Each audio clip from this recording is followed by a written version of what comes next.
பொருளாதாரத்துல பயங்கர வீக்கா இருந்தேன். ஃப்ரெண்ட்ஸ் இல்ல, ஃபேமிலி இல்ல, பாத்துக்க ஆள் கிடையாது. நிர்கதியா நின்னுட்டு இருக்கும்போது 2020ல கொரோனா பீரியட் எந்த அளவுக்கு எல்லாருக்கும் கஷ்டமா இருந்ததுன்னு எனக்கு தெரியல. பட் இந்த கொரோனா வந்ததுக்கு அப்புறம் நான் ரொம்ப கொரோனா வைரஸோட பயங்கர பிரபலமாயிட்டேன். விகடன் அப்பதான் உள்ள வந்தாங்க. விகடன் சொன்னாங்க, "சரண்யா நீ கெட் பேக் பண்ணணும். ஒரு இன்டர்வியூ குடுன்னு" சொன்னாங்க.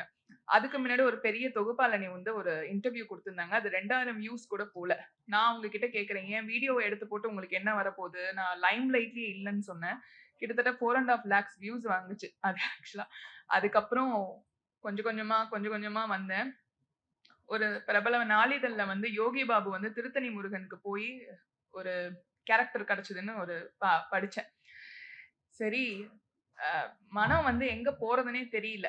கடைசி ஆப்ஷன் வந்து எங்கனா போவோம். நான் நெனச்சேன் சென்னையில இருந்து திருத்தணிக்கு போறதுக்கு ஒரு 8, 9 மணி நேரம் ஆகும் போல. Googleல கூட நான் பாக்கல. பார்த்தா ஒரு 2 1/2 மணி நேரத்துல போய் இறக்கி விட்டுட்டாங்க. இது என்னடா இவ்ளோ ஷார்ட் ட்ரிப்பா இருக்கேன்னு சொல்லிட்டு அந்த முருகன பார்த்துட்டு வந்தேன். இன்னைக்கு நான் உங்க முன்னாடி இப்படி நின்னு ரொம்ப கேஷுவலா ஏன்னா இங்க நெறைய பெரிய மனிதர்கள் வந்திருக்கீங்க. உங்ககிட்ட அப்பாயின்ட்மென்ட் வாங்குறதுல இருந்து உங்களுக்கு ஒரு அசிஸ்டன்ட் இருக்கும். அவங்க கிட்ட பேசி எல்லாமே வாங்கணும்.